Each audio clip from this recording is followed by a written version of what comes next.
So there's a bit of context that's important to know for this passage, which is from earlier in Book 12. So remember, the Trojans and the Latins made a treaty. And the treaty was that they would stop the war, and the outcome of the war would be decided by a one-to-one duel between Aeneas and Turnus. Right, so Aeneas and Turnus would fight one-to-one, and that would decide the outcome of the whole war. Then, Juturna, the goddess, the sister of Turnus, was unhappy about this because she thought that her brother Turnus would die in the duel. So she impersonated a Latin noble called Camers, Camers, and she basically convinced the Latins to break or violate the treaty. Shortly after that, the violation of the treaty leads to a lot of fighting, and during that fighting, Aeneas is actually shot in the leg with an arrow.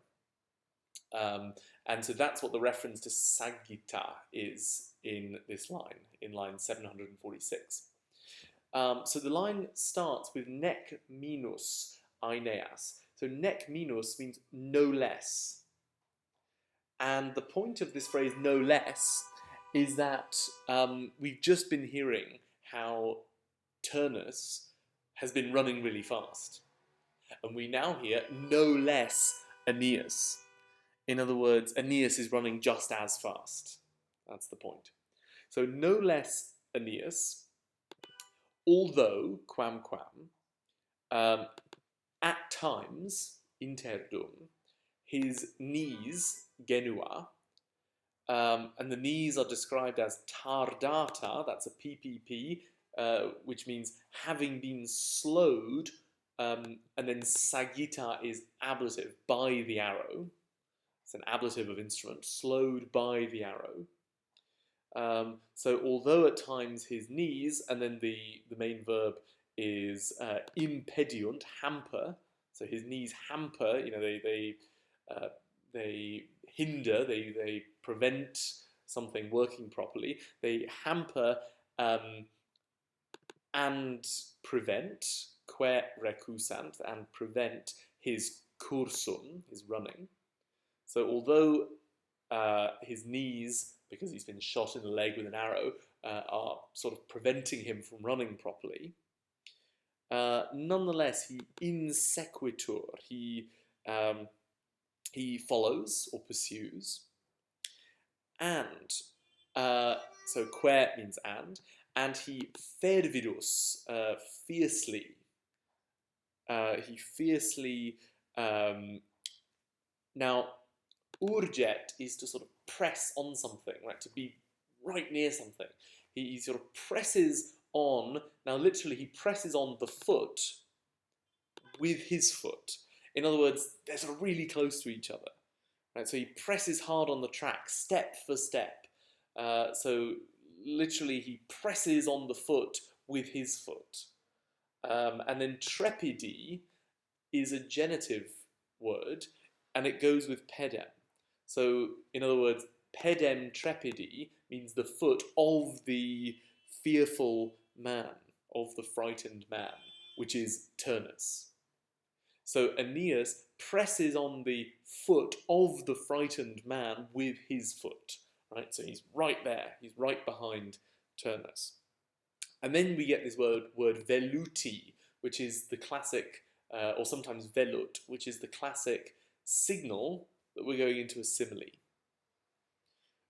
So just as, and then si quando, literally that means if when, but I think in this case a translation like whenever is good. So just as, whenever.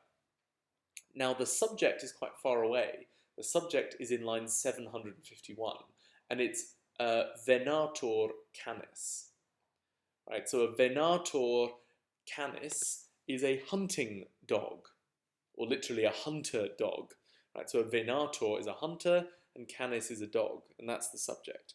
So just as, whenever, a hunting dog.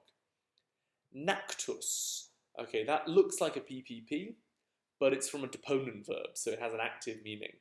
Having found, and the object of nactus is cervum, which means a stag. a male deer. So, having found a stag, and then Saiptum is also, sorry, inclusum is an adjective, or actually a PPP, agreeing with the stag. So having found a stag, hemmed in or shut in, inclusum, by a river, so flumine is ablative, shut in by a river, or out, saiptum, trapped, by the horror formidine, by the horror, so formido means horror, something like that, of a crimson, bright red, punicei, feather, pennae. Okay,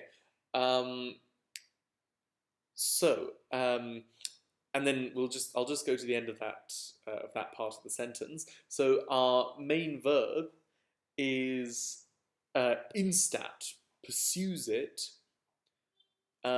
with running, cursu, ablative, and with barking, latratibus, ablative.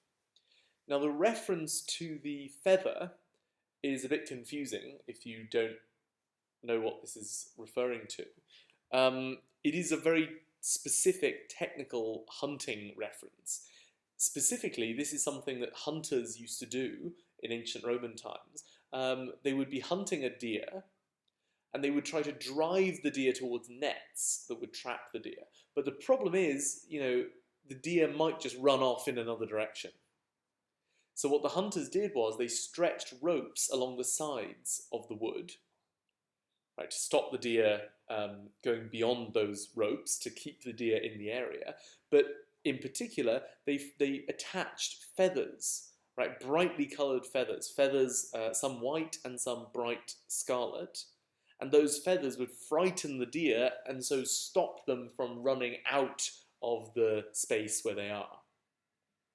So, and that technique or that thing was called a formido. But I think here, formido is a more general term, meaning the horror.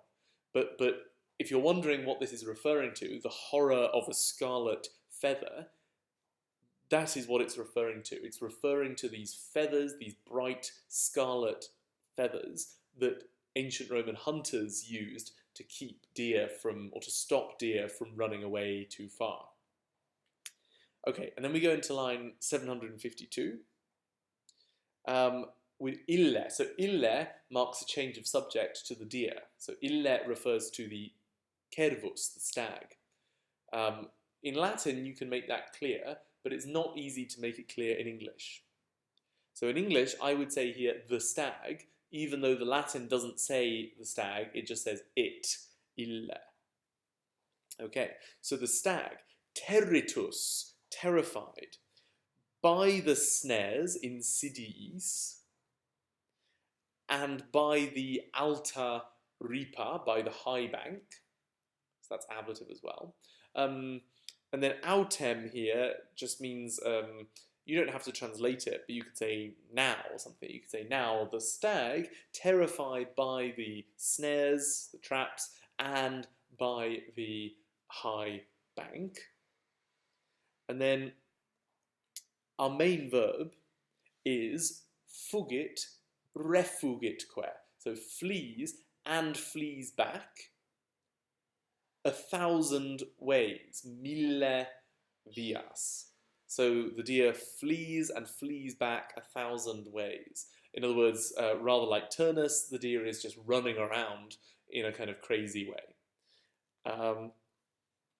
But at the keen Umbrian, so vividus means keen, fierce, and umber means Umbrian, and this is a reference to the dog, right? The dog being a hunting dog from Umbria.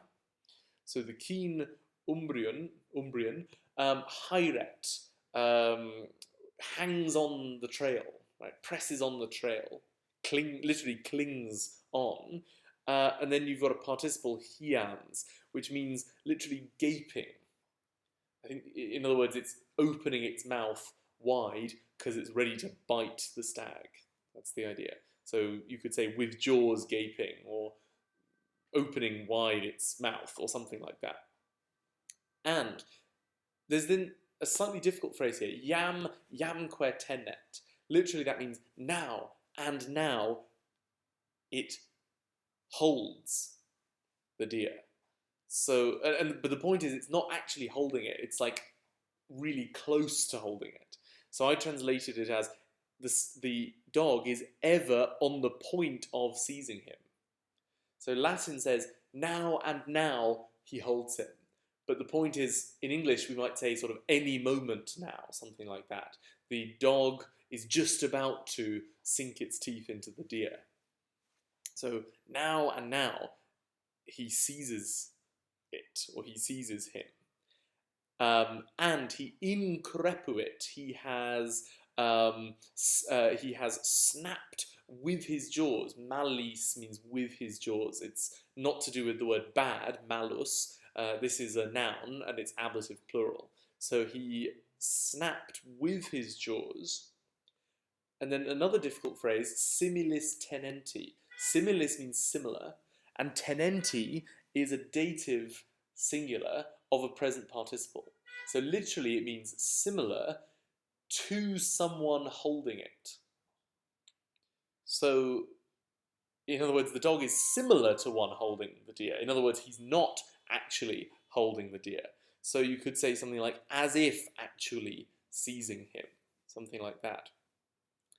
And elusus est, that's a perfect passive, he has been cheated by the inani morsu. Inani means empty, and morsu means a bite. So he has been cheated by the empty bite. In other words, he keeps on gnashing his teeth, closing his jaws, but he feels cheated because the stag isn't there, right? The stag is not in his teeth. The stag has just managed to get a bit further.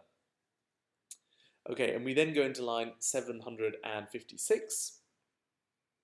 Okay, this bit's easier. Tum vero, then indeed. So tum means then, vero means indeed. The subject is clamor, shout.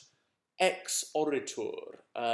This has a passive ending, but it's deponent, so it means a shout arises from ex orior, to rise up. A shout arises. And the banks, ripaique, and the pools, lacusque, all around, kirka, responsant, make answer. Responsant is like respondent, basically. They make answer. And, that's et, the whole sky, omne caelum, the whole of heaven, all of heaven, tonat, thunders, with the tumult, with the din, with the noise. And then we have a change of subject here with ille, and now ille is referring to Turnus here. So he simul fugiens, at the same time as fleeing, right? Or even as he flees, just as he flees. And then simul is repeated. So Virgil is emphasizing at exactly the same time. So I translated the second simul as even then, right? Even at that time, at the same time.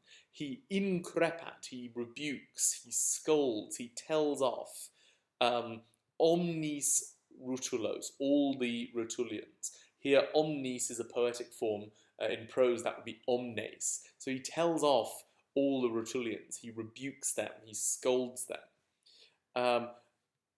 Calling, vocans, each one, quemque, by name, nomine, ablative case. And, that's que, he efflagitat. Efflagitare is to demand something, but it's a very urgent verb, so I translated it as he urgently demands literally the well-known sword, notum ensem. But I think in this case, notum doesn't mean well-known in the sense of famous. I think it means well-known to him. So I translated it as the sword he knows, or you could say the familiar sword. Because remember, he had Metiscus' sword by mistake. That shattered when it hit Aeneas's armour. So now Turnus is running around and he's demanding, he's saying to the Rutulians, come on, find my real sword, the sword that Vulcan made, the god Vulcan made for my father Daunus, and give me that sword, because otherwise I don't stand a chance against Aeneas.